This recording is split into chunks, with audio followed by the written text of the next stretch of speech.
नमो अरहन्ताणं नमो सिद्धाणं नमो आयर्याणं नमो उवज्जायाणं नमो लोये सव्वसाहुणम्।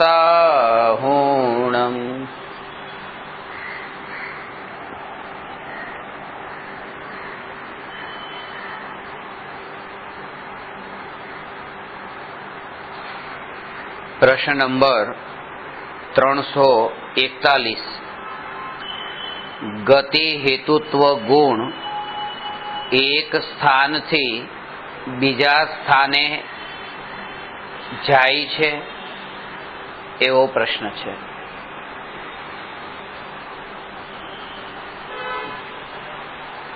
छ द्रव्यमां प्रत्येक द्रव्यना विशेष गुणों छे। जेम जीवनो विशेष गुण चेतनत्व छे। आ एक एक शब्द में कहीए ने तो जीवनो विशेष गुण चेतनत्व छे, पुद्गलनो विशेष गुण रूपित्व छे, धर्मास्तिकायनो विशेष गुण गति हेतुत्व छे, अधर्मास्तिकायनो विशेष गुण स्थिति हेतुत्व छे ने आकाश द्रव्यनो विशेष गुण अवगाहन हेतुत्व छे अने काल द्रव्यनो विशेष गुण परिणमन हेतुत्व छे। आ रीते छय द्रव्यना विशेष गुणों में एक एक शब्द में जो छय द्रव्यने परिभाषित करवा होय तो आ जे रीते हमणां एक एक शब्द कहीने बताव्युं ए रीते छ द्रव्यना विशेष गुणों स्वरूप है।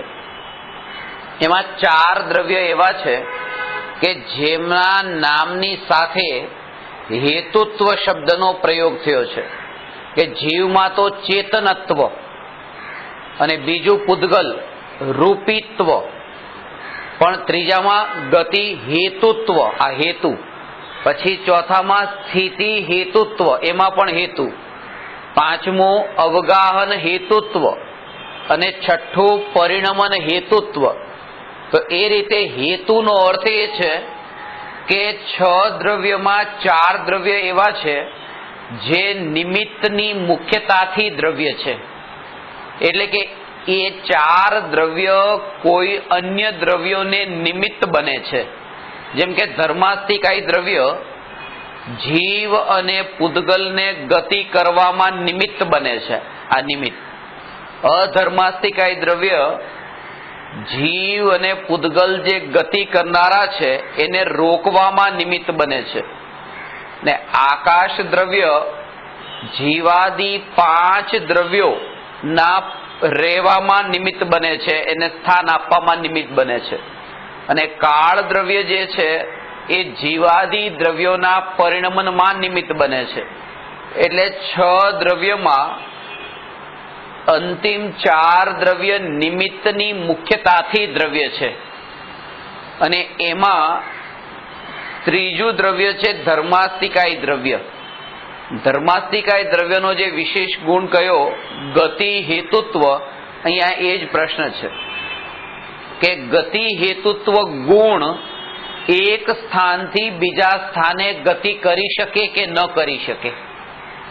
पोते गति हेतुत्व गुण पोते के केम न करी शके तो एनु कारण छे। आजनो प्रकरण बहु महत्वनुं छे के एक गुणनु आखा द्रव्यमां एवा प्रकारे अभेद स्वरूप एवी रीते होय छे के ज्यारे आपणे एम कहीए छीए के गुणोनो समूह एनु नाम द्रव्य, तो एक गुणनु नाम द्रव्य नथी, गुणोना समूहनु नाम द्रव्य छे। अने गुणोनो समूह कहेता के एक गुण पाछो आखा द्रव्यमां बधे व्यापेलो छे। एटले एक एक गुणने जो अलग करवामां आवे तो द्रव्य जे वस्तु छे वस्तुनी सत्ता ज न रहे। जेवी रीते डूंगळी छे ए डूंगळीना उपर जे एना छिलका फोतरा एना एक एक काढवा लागिए તો એ ડુંગળી પોતે જ નહીં રહે, કારણ કે ફોતરા બધા ભેગા થઈને આખી ડુંગળી બનેલી છે. તો એવી રીતે જે એક એક ગુણ જે છે એને અલગ કરવામાં આવે તો વસ્તુ પોતે રહેતી નથી.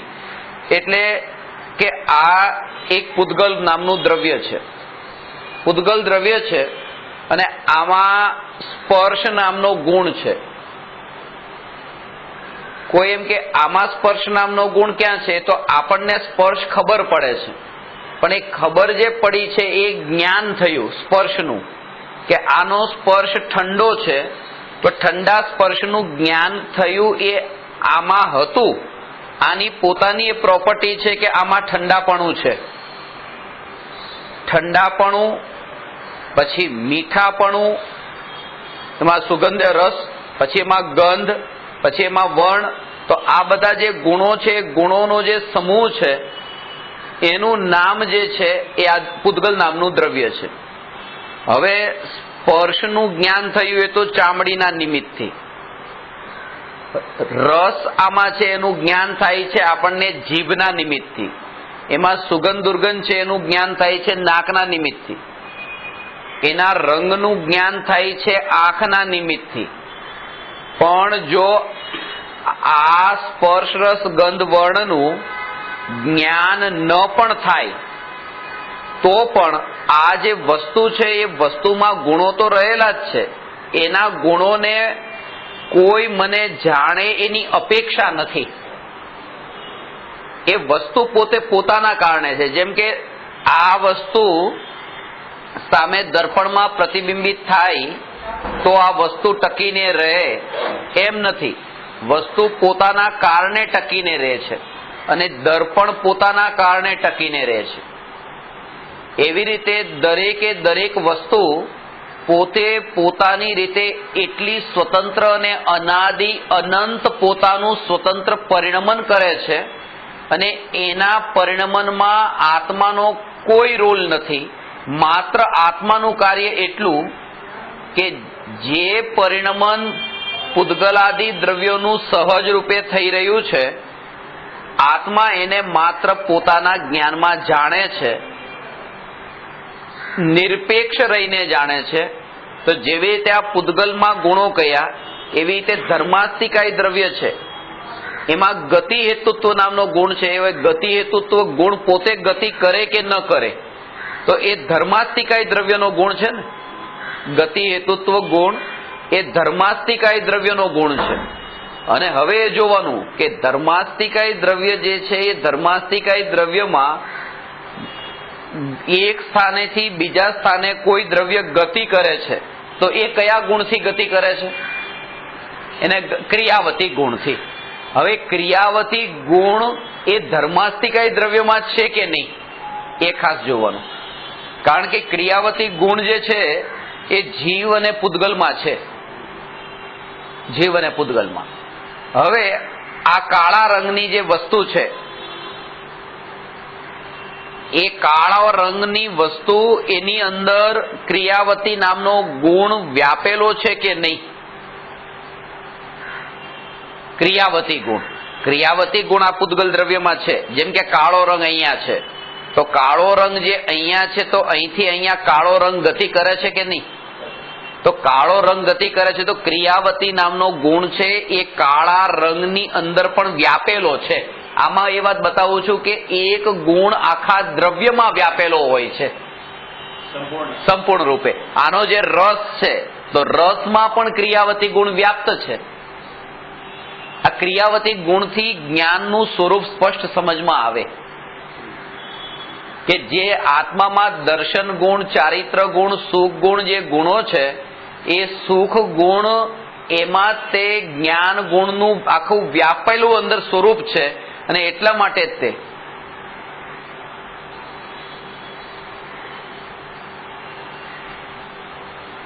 કે જે ક્ષણે આત્મા જ્ઞાનની પર્યાયમાં જણાય છે, સુખની પર્યાયમાં તો જણાતો નથી. જ્ઞાનની પર્યાયમાં આત્મા જણાય છે, એ સમયે સુખ ગુણની પર્યાયમાં સુખ પ્રગટ થાય છે. સુખ પ્રગટ થયું તો સુખે તો કઈ કર્યું નતું, જ્ઞાનની પર્યાયમાં આત્મા જણાયો, પણ જે આ સુખ નામનો ગુણ છે એ પણ જ્ઞાનમાં વ્યાપેલો છે. એટલે જ્ઞાનમાં જયારે શુદ્ધરૂપ પરિણમન થાય છે ત્યારે સુખમાં પણ શુદ્ધરૂપ પરિણમન સહજે થઈ જાય છે. એમ નહીં કે જ્ઞાનના પરિણમનને લીધે સુખમાં પરિણમન થયું. આ બે વસ્તુ સાથે સાથે સમજવા જેવી છે.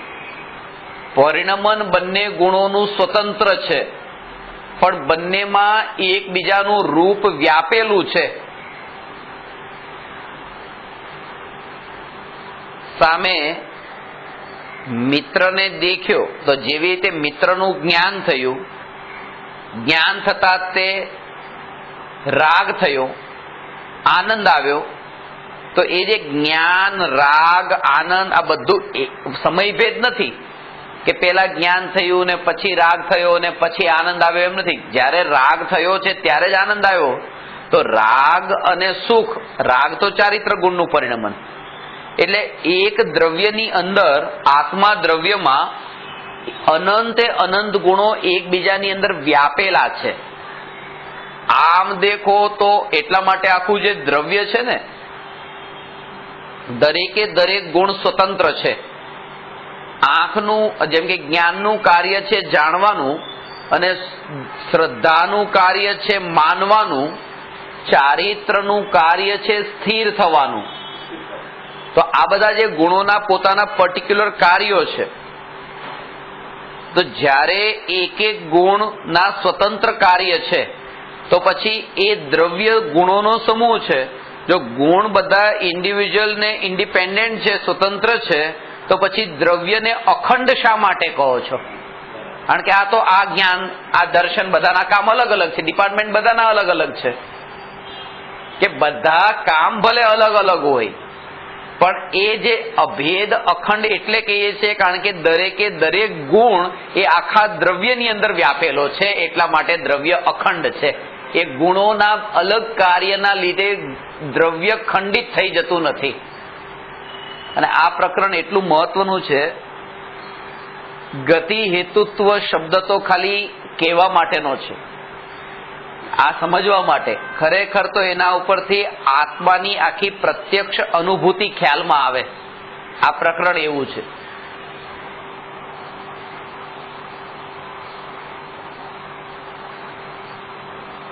ને એટલા માટે જ સમ્યક દર્શન પ્રગટ થાય છે ત્યારે જીવને પૂછવામાં આવે કે આત્મા અનુભવમાં આવ્યો કે આત્મા અનંત ગુણોનો અધિપતિ છે.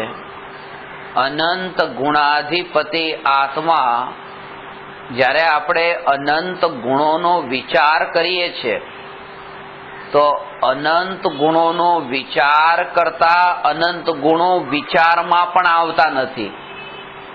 કારણ કે વિચાર તો છદ્મસ્ત દશામાં હોય છે, અને અનંતે અનંત ગુણોનું જ્ઞાન કેવળ જ્ઞાનમાં થાય છે. કેવળ જ્ઞાનમાં અનંત ગુણો જણાય છે. એટલે બે ભેદ સમજવો. 12મા ગુણસ્થાન સુધી જ્યાં છદ્મસ્ત દશા છે ત્યાં સુધી તો વિચારો જ ચાલે છે, અને ત્યાં વિચાર જ્યાં છે ત્યાં સુધી અનંતનું જ્ઞાન નથી. એક એક અનંતનું, કે આ જ્ઞાન ગુણ, આ શ્રદ્ધા ગુણ, આ ચારિત્ર ગુણ, આ સુખ ગુણ, એ રીતે અનંત ગુણોનું જ્ઞાન નથી. બીજી રીતે કે 13મા ગુણસ્થાન પછી કેવળ જ્ઞાન છે, ત્યાં અનંતનું જ્ઞાન થાય છે. અનંતાનંત જ્ઞેયો જ્ઞાનમાં જણાય છે, પણ ત્યાં વિચાર નથી. હવે જ્યારે ચિંતન કરવા માટે જીવ બેસે ત્યારે આ ભ્રમણા થઈ જાય છે. હું આત્મા, જ્ઞાન વાળો, દર્શન વાળો, હમણાં 1 ગુણ, 2 ગુણ, 3 ગુણ, 4 ગુણ, એમ કરતા કરતા કરતા કરતા અનંત ગુણાધિપતિ આત્મા કયો તો એનો વિચાર કરે. એ રીતે વિચાર નથી કરવાનો.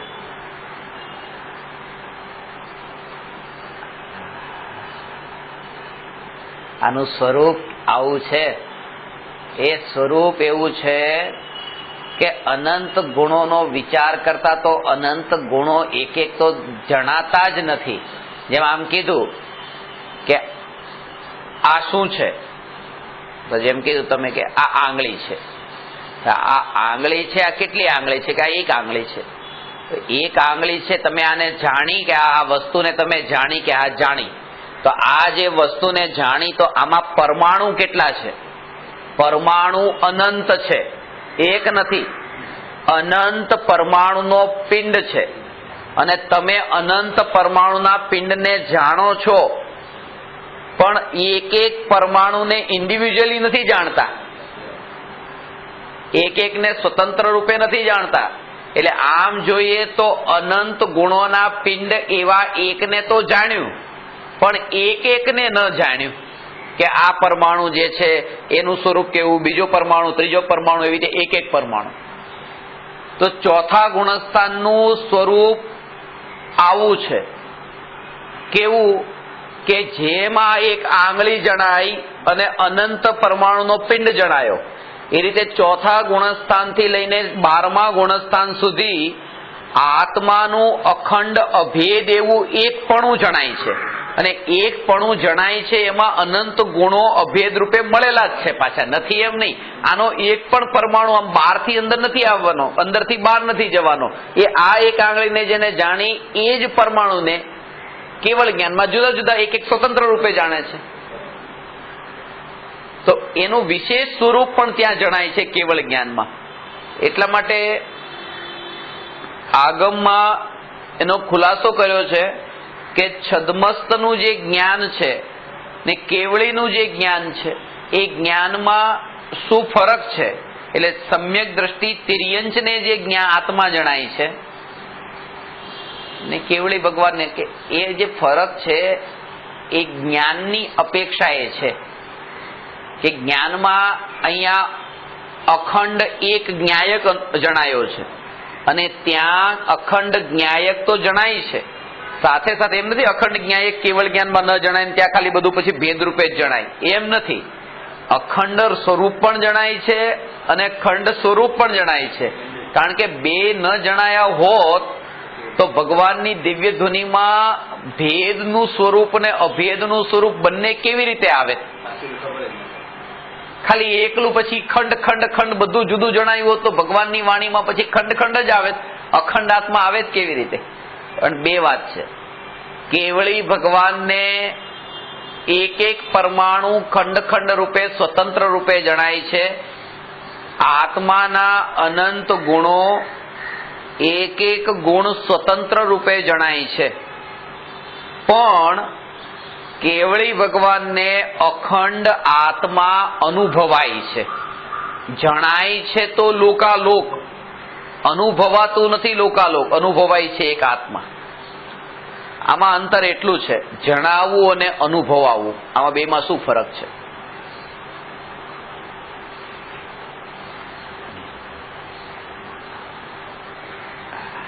જ્યારે આપણે જાણવું કહીએ છીએ અને અનુભવવું કહીએ છીએ એમાં સૌથી મોટું અંતર આ છે. લોકમાં જેમ આ શબ્દ વપરાય કે ગરમ પાણીમાં હાથ નાખ્યો તો આગ ગરમ છે, એ આગ ગરમ છે એવું જાણ્યું, આ જાણ્યું છે કે આગ ગરમ હોય છે અને એમાં હાથ લાગતા તે હવે અનુભવાયું કે આગ ગરમ છે. પેલા હતું જાણતા હતા અને બીજું હતું કે આ અનુભવ થયો. બંને વચ્ચે અંતર શું? કે જે જાણતા હતા ને એમાં કોઈ સુખ દુઃખ નો સંબંધ નતો, એકલું જાણવું હતું. અને અનુભવ એને કહીએ છીએ કે જેમાં સુખ દુઃખ કઈક કનેક્શન જોડાયું છે એની સાથે, જાણવાની સાથે. એટલે જયારે આપણે એમ કહીએ છીએ કે મેં જિંદગીમાં મારો અનુભવ મને થયો છે, લો તમને કેટલી વાર કહેતા હતા તમે સમજાતું નતું, હવે સમજાયું ને. સમજાયું એટલે કે હવે જે સુખ દુઃખ સાથે તમને જે અનુભવ શબ્દનો મતલબ સુખ દુઃખ, એમાં કઈક તમારું સુખ દુઃખ કનેક્ટેડ છે. વીજળીનો કરંટ જે છે એને જાણીએ છીએ કે આ કરંટ આવો હોય છે, પણ અનુભવનો મતલબ કે જેમાં દુઃખ થયું છે અનુભવ એનું નામ છે. તો કેવળી ભગવાન લોકાલોકને જાણે છે એનો અર્થ એ છે કે એમાં કોઈ કનેક્શન નથી સુખ દુઃખને, અને આત્માને અનુભવે છે એમાં સુખનું કનેક્શન છે. કે એટલે અનુભવ શબ્દનો અર્થ કે જેમાં સુખની સાથે આત્માનો સંબંધ જોડાયેલો હોય.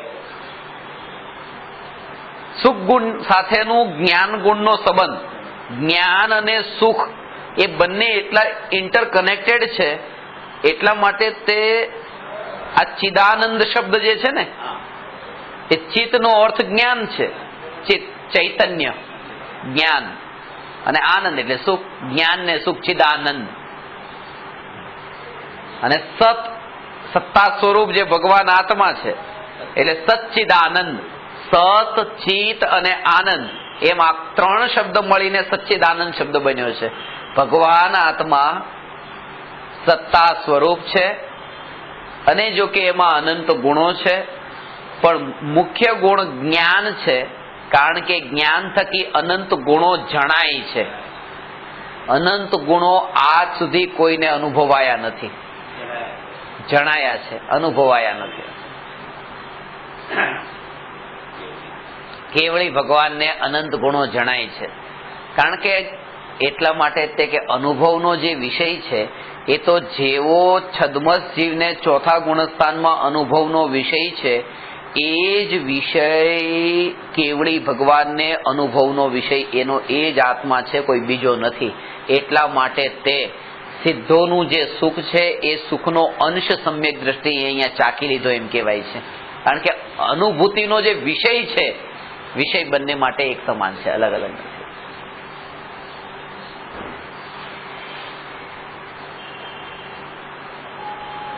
તો આ ક્રિયાવતી ગુણ જે છે એના ઉપરથી આ સમજવાનું હતું કે ક્રિયાવતી ગુણ એક વસ્તુ પોતે અહીંથી અહીંયા સુધી જે ગતિ કરે છે, આમ તો એની જે આ ગતિ કરવાનું, એની સાથે આ ક્રિયાવતી ગુણ પણ ગતિ કરી રહ્યો છે. આ ક્રિયાવતી ગુણ આમાં છે, અને ક્રિયાવતી ગુણ એક નહીં, ક્રિયાવતી ગુણ સર્વ દ્રવ્યમાં વ્યાપીને, આ ક્રિયાવતી ગુણ સર્વ દ્રવ્યમાં વ્યાપીને ગતિ કરી રહ્યો છે. આ ગતિ એકલો ક્રિયાવતી ગુણ નથી કરતો, સમજો. આત્માનું જેમ સ્વરૂપ બતાવ્યું હતું જ્ઞાનથી જ્ઞાયક સુધી પુસ્તકમાં,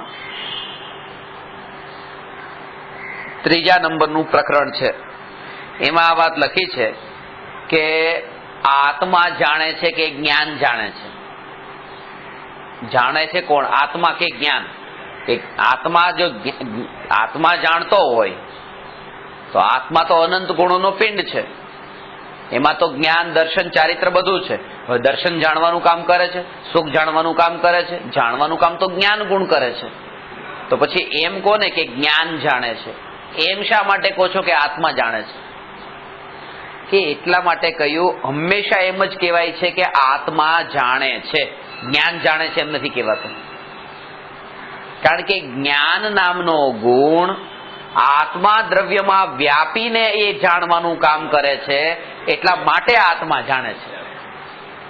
જેમ આંખનું દ્રષ્ટાંત લીધું હતું કે આંખ શરીરમાંથી અલગ થઈને કોઈને દેખવા નથી જતી, કે તમારી જે આ આંખ છે એ આંખ દેખે છે, દેખવાનું કામ કાન નથી કરતા, નાક નથી કરતું, આંખ કરે છે. હવે આંખ દેખવાનું કામ કરે છે, પણ એમ નથી કહેતા કે આ રમેશભાઈની આંખે મને દેખ્યો, એમ જ કહે છે રમેશભાઈ મને જોયો. હવે રમેશભાઈ તો આખા શરીરનું નામ છે, એકલી આંખનું નામ નથી, અને દેખવાનું કામ આંખે કર્યું છે. પણ એ આંખ આખા શરીરથી અલગ પડીને જો દેખવાનું કામ કરતી હોય તો એમ કહેવાય કે આંખે દેખ્યું. પણ એ તો શરીરની સાથે છે ત્યાં સુધી આ રીતે દેખે છે, અભેદ રૂપે. તો એ રીતે ક્રિયાવતી નામનો જે ગુણ છે એ ક્રિયાવતી ગુણ ગતિ કરે છે એમ નથી કીધું, આ પૂદગલ ગતિ કરે છે. પૂદગલ પોતે ગતિ કરે છે, કારણ કે ક્રિયાવતી નામનો ગુણ પૂદગલ દ્રવ્યમાં વ્યાપીને પોતાનું કાર્ય કરે છે, ગતિ કરવાનું.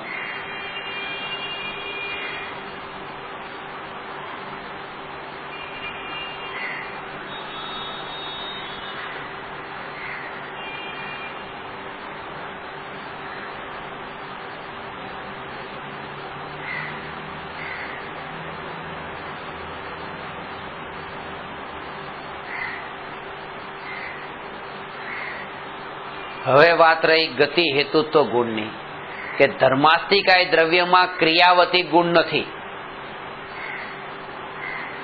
એટલે ધર્માસ્તિકાય દ્રવ્ય પોતે ગતિ કરતું નથી. ધર્માસ્તિકાય દ્રવ્ય ગતિ કરતું નથી તો ધર્માસ્તિકાય દ્રવ્ય ના અનંતે અનંત ગુણો પણ ગતિ કરતા નથી. કારણ કે ગુણો ને પર્યાયો આ બધામાં એ સ્વરૂપ ઘટિત થાય છે.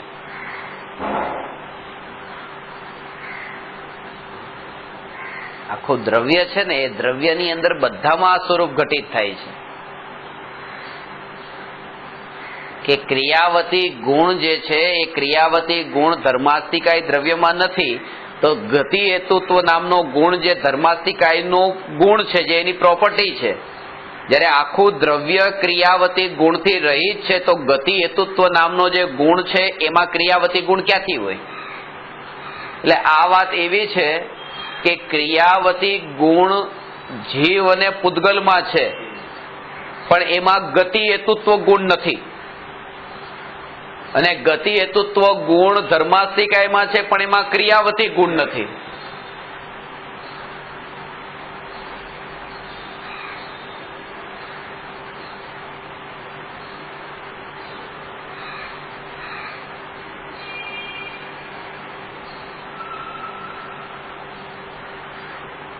જેને સમજવા માટે આ રીતે સમજાય કે રોડ છે, એ રોડ એ ગતિ કરાવવામાં નિમિત્ત બને છે. ગાડી ચાલે છે તો એને ગતિ કરવામાં રોડ નિમિત્ત બને છે. ગતિ કોણ કરે છે? કે ગાડી ગતિ કરે છે. પણ ગાડી ગતિ કરે છે, પણ એ ગતિ કરાવવામાં નિમિત્ત બને એને ગતિ હેતુત્વ કહેવાય. ગતિ જે થાય એમાં જે નિમિત્ત બને એનું નામ ગતિ હેતુત્વ. તો ગાડી ગતિ થાય એમાં નિમિત્ત બનવા વાળી નથી, કારણ કે ગાડી પોતે તો ઉપાદાન છે. નિમિત્ત ક્યાં છે? આ હેતુત્વ શબ્દ નિમિત્તને બતાવે છે. તો ગાડી પોતે ઉપાદાન છે ને રોડ નિમિત્ત બને છે.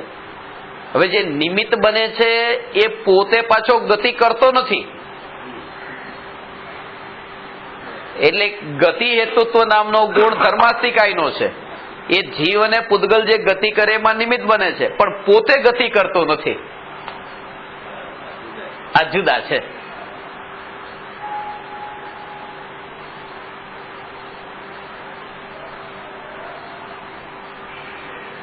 જેમ જીવાદિ 5 દ્રવ્યો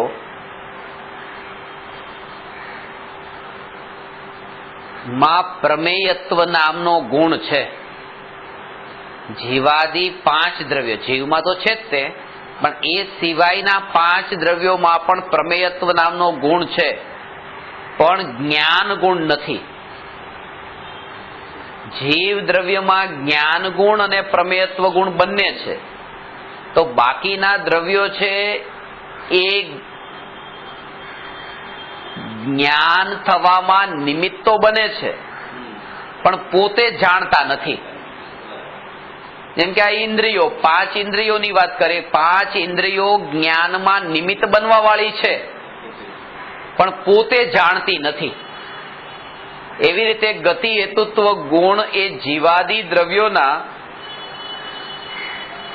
ગમનમાં નિમિત્ત બને છે,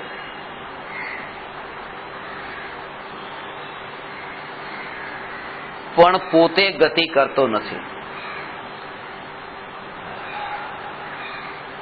જેવું દ્રવ્યનું રૂપ છે એવું જ ગુણોનું રૂપ છે.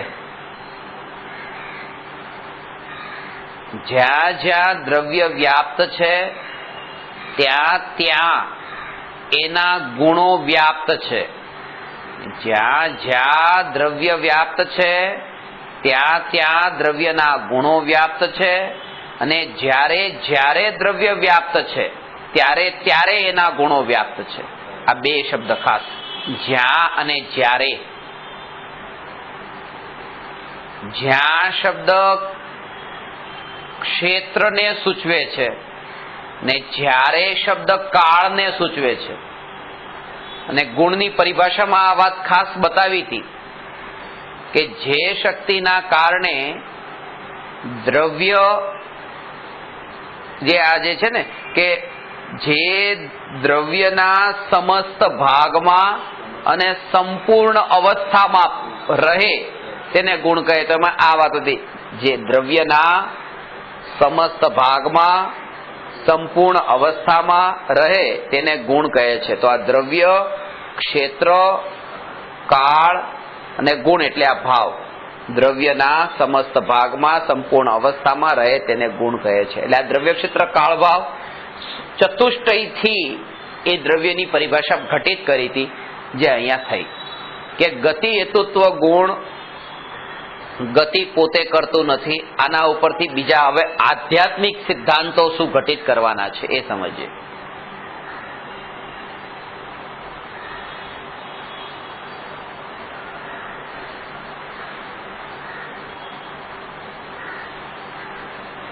અહીંયા કે છે ગતિના કાળે પણ સ્વભાવની સ્થિતિ એવીની એવી રહે છે, એમાં કોઈ પરિવર્તન આવતું નથી. એ વાતની જાગૃતિ વર્તે. હવે પ્રયોગ કેવા કેવા પ્રકારે?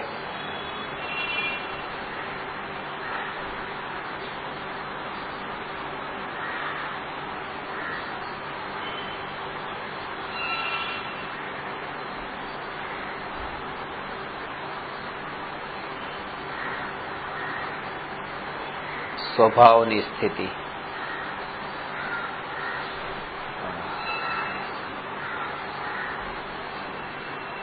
સાત રાજુને એક સમયમાં આત્મા પાર કરે છે જ્યારે મોક્ષને પામે છે.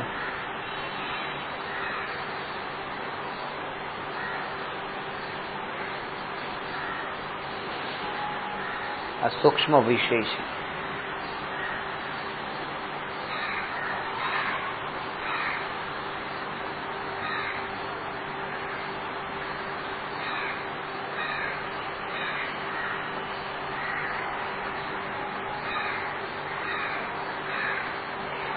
જે એક સમય કયો છે ને કે અહીંથી આ મધ્ય લોકથી આ આત્મા આ ઉર્ધ્વ લોક છે, તો એને અહીંથી અહીંયા આ રીતે, તો આમાં એક સમય, જો એક સમયમાં તો અહીંયા આવી રીતે રહી તો આ ભાગ ખાલી રહી ગયો કે નહીં?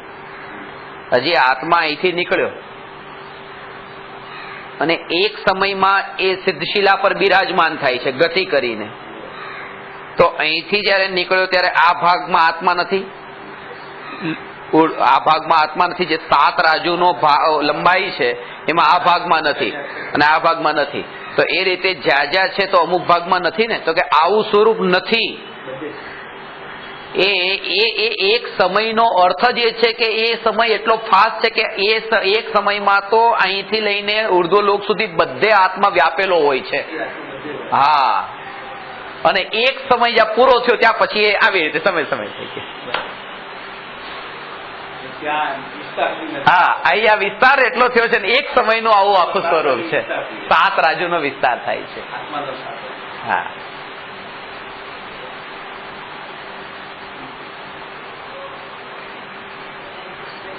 હા, એ રીતે.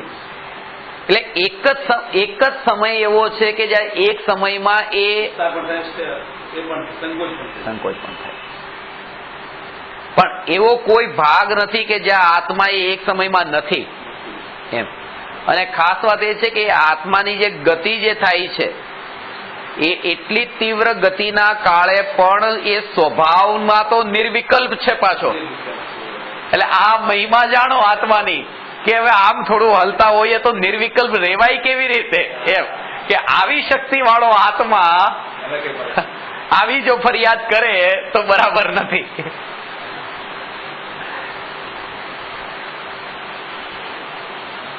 એ તો એટલા માટે હું તમને જે ઘણી વાર કહું છું કે સહજ રૂપે સ્થિતિ રેવા દો,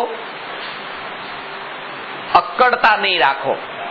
અક્કડતા એટલે આમ બેસવાનું તો આવી રીતે જ બેસીને ચિંતન કરવાનું, કે અથવા તો પછી એવી રીતે તમે બરાબર આંખ બંધ કરીને તે અથવા તો આંખ એવી રીતે મીચી એવી રીતે મીચી એવી રીતે મીચી કે અહીંયા ભારે ભારે દેખાવા માંડ્યું ને બધું, એટલે એવી રીતે નહીં, સહજ રૂપે જે સ્થિતિ સહજ રૂપે તમે પ્રવચન પણ સાંભળતા હો અને પ્રવચન સાંભળતી વખતે સામે તમે ત્યાં સાંભળ્યું કે આ જગત આખું ક્ષણિક છે,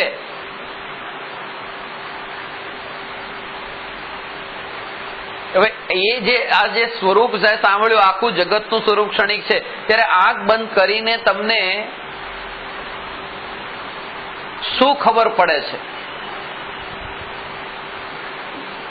ખુલ્લી આંખ હોય તો ખબર પડે કે આ ક્ષણભરનું સ્વરૂપ છે, આપણા વિકલ્પો એમાં ક્યાંય કામમાં આવતા નથી. આપણે જે બધી વસ્તુ દેખતા હોઈએ એની સાથે ઉપયોગ એટલો ઉપયોગમાં આવવો જોઈએ, અને એ પ્રકારે ચિંતનની પ્રક્રિયા જો ચાલતી રહે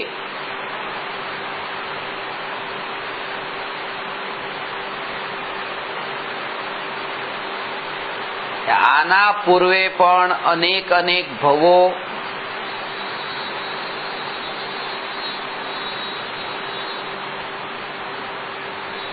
જેમાં અનંત પૂતગલ પરમાણુઓને ગ્રહણ કર્યા ને છોડ્યા.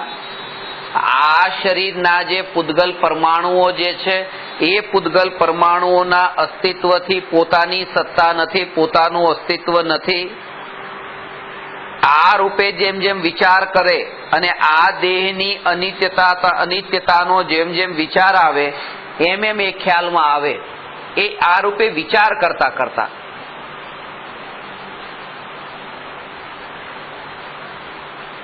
એટલે ઉપયોગનું અનિત્યતાની અંદર તન્મય થવા રૂપ જે કાર્ય થતું હતું એ મોડું પડશે, અનિત્યતાનો રસ મોડો પડશે. ઉપયોગને ભાવ સહિત એક વિષયના તત્વ વિચારને ચિંતન મનનમાં અત્યારે નિર્ણય દ્રઢ કરવાનો છે, અને દ્રઢ નિર્ણય આના બળ પર થશે જેમ જેમ તમે સાંભળતા જાઓ. એ સાંભળતી વખતે અંદરથી ભાવ, એટલા માટે એના માટે શબ્દ ખાસ વાપરો કે ભાવથી ભીંજાઈને તમે વાત સાંભળો.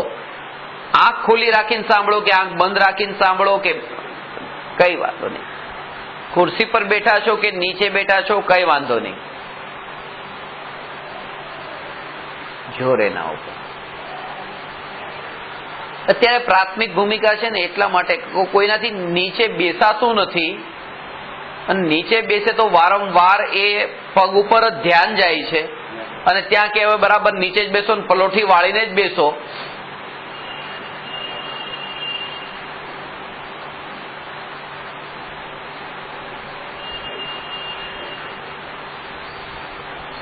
પ્રયોજનની સિદ્ધિ કેટલા અંશે થઈ રહી છે એનો વિચાર કરવો. હું ચૈતન્ય સ્વભાવી ભગવાન આત્મા ત્રિકાળ જ્ઞાનથી પરિપૂર્ણ, આવું જ્યાં અંતરમાંથી લક્ષ્ય જાગ્યું ને એવો તત્વ વિચાર ચાલે છે કે સહજ રૂપે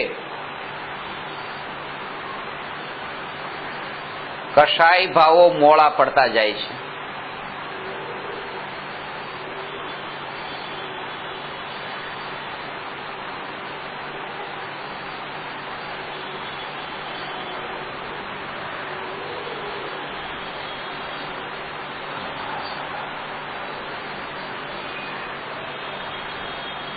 પૂર્વથી થયેલા જે વિકલ્પો એવા પ્રકારની ધારણાઓ, ગ્રંથિઓ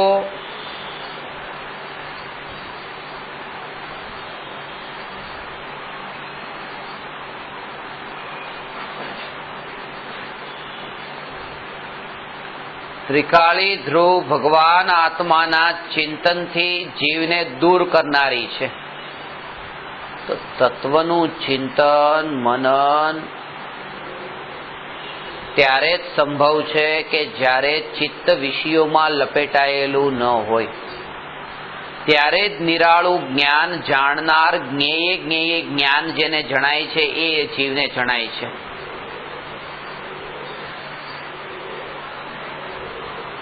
આ અનિત્યતાનો વિચાર એટલે જયારે સાંભળ્યું ને કે જગત આખું ક્ષણિક છે, એ અનિત્યતા. પૂર્વકૃત વિકલ્પોનો મતલબ આનો ભાવ શું છે કે જેમ સવારે 7 વાગે અહીંયા પ્રવચનનો સમય છે અને 5 વાગે ઊંઘ ખુલી, પ્રવચનમાં આવવું છે 7 વાગે અને 5 વાગે એવું જોયું કે મુશળધાર વરસાદ, અને એટલો વરસાદ કે વિચારમાં કે છત્રી હતી નહીં, કે હવે શું કરીશ, વરસાદ બહુ આવે છે, શું કરીશ, જાવું કે નહીં જાવું આજે પ્રવચનમાં.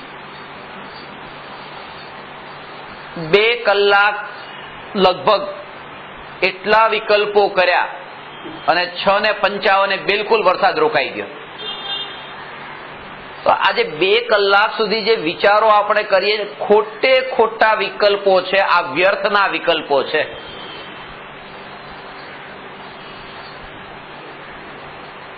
આગલી ક્ષણને જાણતા જ નથી આપણે કે શું થવાનું છે આગલી ક્ષણે, અને વિકલ્પો પહેલેથી.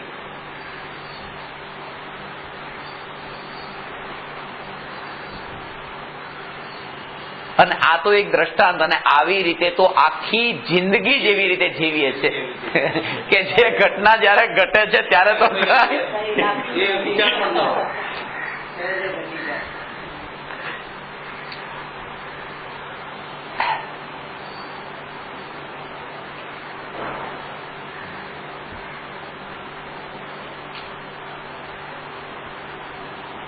જ્ઞાનીને વિચાર ન આવે એમ નહીં, વિચાર તો જ્ઞાનીને આવે, પણ એની તૈયારી છે કે આ વિચારનું સ્વરૂપ જુદું છે અને થવા વાળી ઘટનાનું સ્વરૂપ જુદું છે, એનો કોઈ સંબંધ જ નથી, અને એ બેયથી જુદો આ ન્યાયક નિરાળો તે હું છું.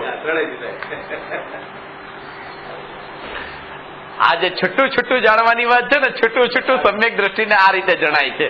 કેવળી ભગવાનને આ છૂટું છૂટું જણાય છે, સમ્યક દ્રષ્ટિને વિચાર અને ઘટના આ છૂટી જણાય છે, એ કોઈ સંબંધ જ નથી એનો.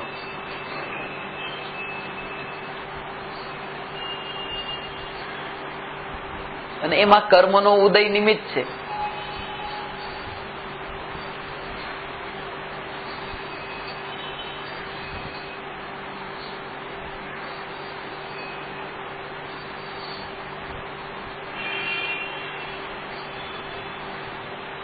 પુણ્યનો ઉદય એમાં નિમિત્ત છે, પાપનો ઉદય એમાં નિમિત્ત છે.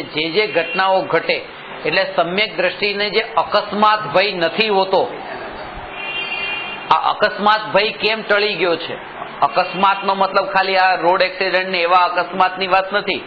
અકસ્માત એટલે અચાનક કોઈ ઘટના અચાનક ઘટી જશે તો એવો ભય જ્ઞાનીને ન હોય, કારણ કે જ્ઞાની જાણે છે કે જગતમાં અચાનક કંઈ હોતું નથી, બધું એના ટાઈમે હોય છે.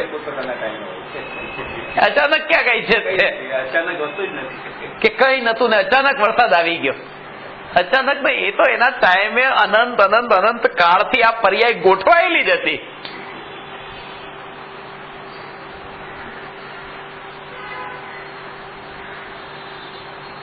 આ બધું સુવ્યવસ્થિત એટલું ગોઠવણ છે.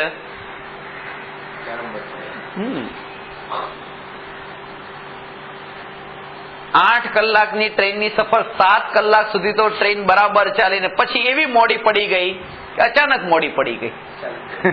અચાનક નથી પડી ગઈ,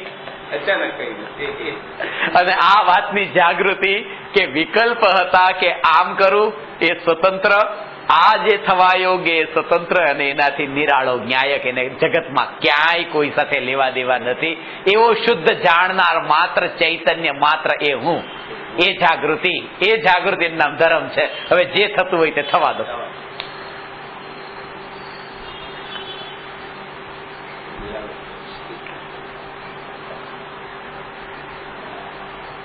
ખરાબ અને સારાના ભેદ નથી કહ્યા, યોગ્ય કહ્યું, જે થયું તે યોગ્ય.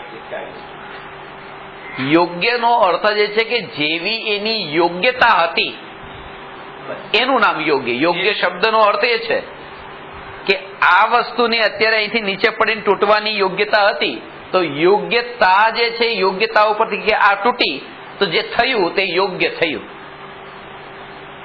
યોગ્ય થવાનો મતલબ સારું થયું એમ નહીં, યોગ્ય થયું એટલે થવા યોગ્ય થયું. થવાનું હતું તો થયું.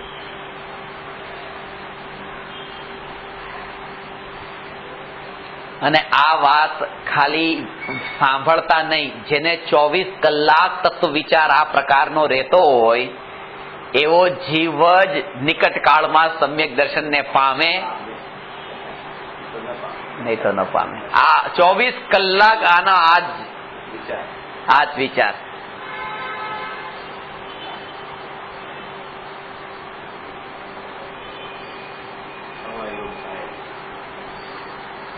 થવા યોગ્ય થાય છે અને જે થવા યોગ્ય છે થઈ રહ્યું છે અને જાણનારો જણાય છે. આ જાણનારો જે થવા યોગ્ય થઈ રહ્યું છે એમાં હું ક્યાંય નથી. બસ ખાસ વાત એ યાદ રહી. જે કંઈ પણ થઈ રહ્યું છે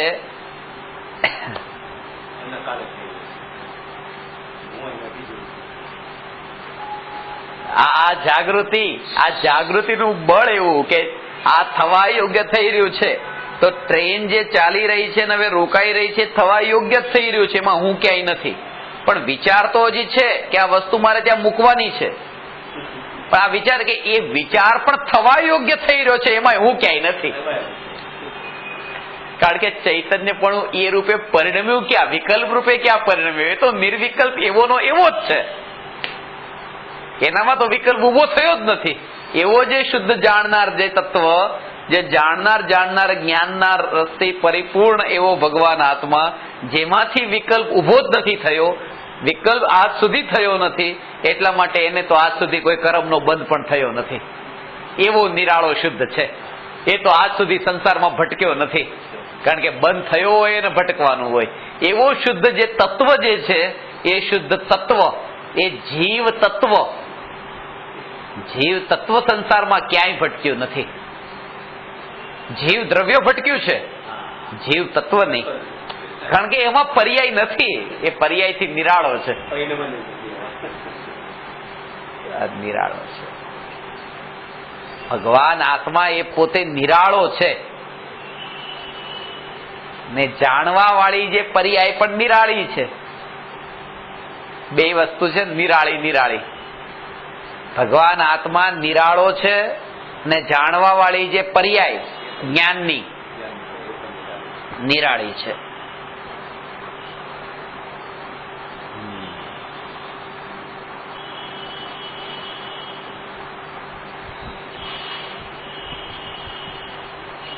અને એ જાણવાની પર્યાયમાં જે જ્ઞાયક જણાય અને નિર્વિકલ્પ આત્માનુભૂતિ થાય એ અનુભૂતિ પણ નિરાળી છે. કારણ કે દ્રવ્ય નિરાળું છે, પર્યાય નિરાળી છે.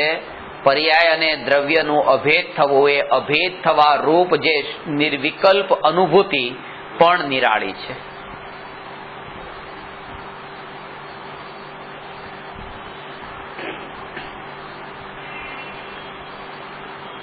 આવું કેમ થાય? કર્તૃત્વ બુદ્ધિનો ભાવ જે પડેલો છે ને, એ ભાવના કારણે તે આવું થાય. હું તમને એમ કહું કે તો પછી આ બધું જયારે નક્કી જ છે, એના ટાઈમે જે થવાનું છે, છોડો ને એના સમય પર છોડી દો ને. તમને તરત જ એ પ્રશ્ન થશે, કઈ ચેન ન પડે, કરવું શું તો પછી મારે? આખો દિવસ બધું થવા યોગ્ય થાય, મારે શું કરવાનું પછી? આખો દિવસ કરવું શું પછી? કારણ કે બધું જ તે ઉદય અનુસાર થાય છે, મારે કઈ કરવાનું નહીં. કારણ કે કરતાપણાનો બોજો જ્યાં સુધી છે ત્યાં સુધી એમ લાગે મારે શું કરવું. અને એટલા માટે કીધું કે તમે જાણનાર છો, જાણો, આ કામ તમારું છે. જાણો, બસ જે થઈ રહ્યું છે ને જાણો.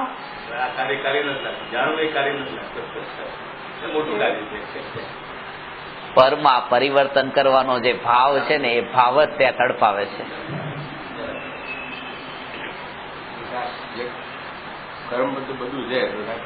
લોકો શું કહે છે કે આપણે કે દુકાને પછી જવાને શું છે, આપણે કમાવાની જરૂર શું છે, બધું લખેલું છે, ફિક્સ છે, કમાઈ. એમ થોડું કીધું કે તમારે કમાણી થવાની લખાયેલી છે, તમારે ઘરે બેસવાનું લખાયેલું છે, એવું ક્યાં કીધું? એમ ખાલી એમ કીધું જે થવાનું છે એ લખાયેલું છે.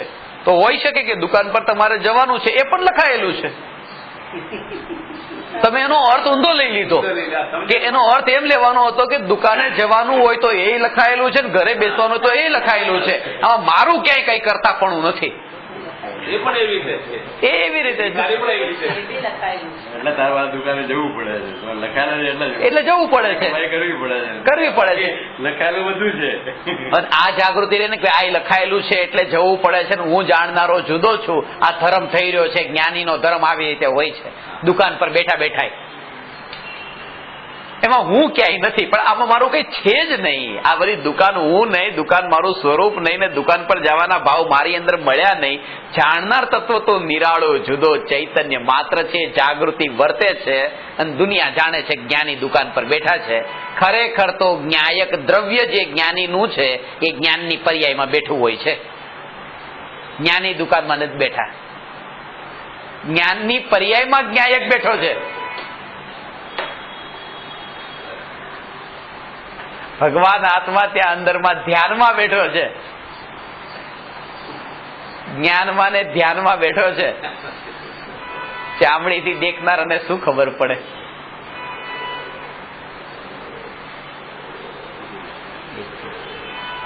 જવાબ મળી ગયો કે બધું લખાયેલું છે, દુકાન જવાનું લખાયેલું એટલે તમારે જવું જ પડશે, કમાવાનું લખાયેલું એટલે કમાવું જ પડશે. એટલે તમે તમારે કાંઈ કરતા નથી, એ બધું ફિક્સ છે, એટલે જવું જ પડશે, કરવું જ પડશે. અને જેમ તમે પણ તમારું યાદ રાખજો કે જવું પડે છે, જવું પડે છે, પણ હું કોણ? હું જાણનાર આત્મા, આનાથી જુદો. એવું જેમ જેમ તમને યાદ રહેતું જશે એમ એમ પછી દુકાન ભૂલાતી જશે, પછી દુકાન નહીં જવાનું થાય. સહજ રૂપે દુકાન નહીં જવાનું થાય એટલે પછી વનમાં જતા રહેશે. કારણ કે એવા પ્રકારનો રાગનો ભાવ ઘટતો જાય. પછી આજે દુકાને જવાનું થાય છે રાગથી થાય છે, પણ જેમ હું ચૈતન્ય એવી ધારા જેમ વહેતી રહી છે એ ધારાના બળ પર જ તે અંદરમાં પ્રોસેસ ચાલતી જ હોય છે, પળે પળે પ્રોસેસ ચાલે છે. એ ખબર નથી પણ અંદર પ્રોસેસ ચાલી રહી છે. જમીએ છે તે બી જમવાનું લખાયેલું છે, મુનિઓને આ બધું જ કે આ થવા યોગ્ય છે. મુનિઓને પણ આ જાગૃતિ છે કે આહાર લેવા જવાનું છે, લખાયેલું છે, જાય છે, પણ હું આમાં જુદો જાણનાર, હું આમાં ક્યાંય નહીં. હું તો પોતે કોણ એ ખબર છે,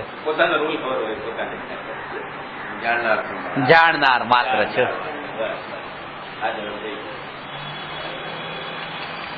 આમ કેટલો સરળ છે, આમ જોવા જઈએ તો કઈ નથી મળે, પણ એ નથી સરળ આપણાથી ખપતી નથી ને હાર્ડ ચીજ આપણે ગોતવા જઈએ.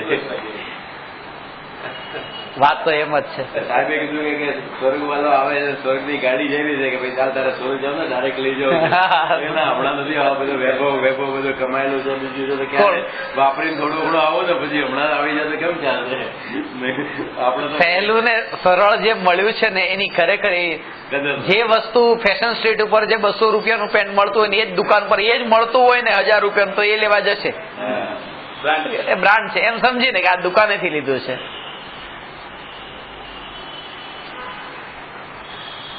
સરળ ચીજ કોઈને નથી જોતી.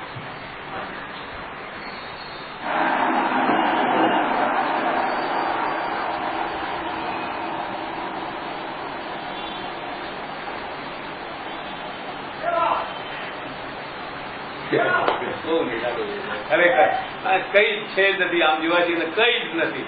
આ બધું જાણીને એવું કેવું એકદમ આત્મા હલકો ફૂલ થઈ જાય છે કે આ કઈ કરવાનું જ નથી તો પછી શું એ થાય છે?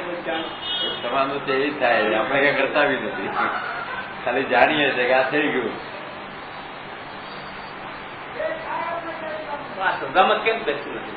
આટલું ઈઝી છે એકદમ. તત્વ વિચાર જોઈએ આના માટે, કારણ કે સંસ્કાર ભવના ગાઢ છે અને તત્વ વિચારના બળ પર એ સંસ્કાર જડ મૂળથી છૂટી શકે છે.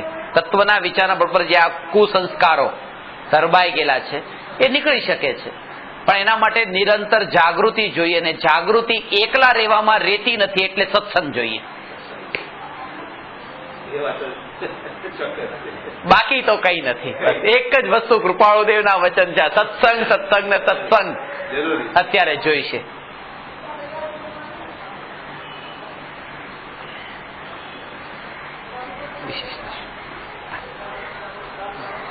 નમો અરહંતાણમ નમો સિદ્ધાણમ નમો આયરિયાણમ નમો ઉવજ્જાયાણમ નમો લોયે સવસા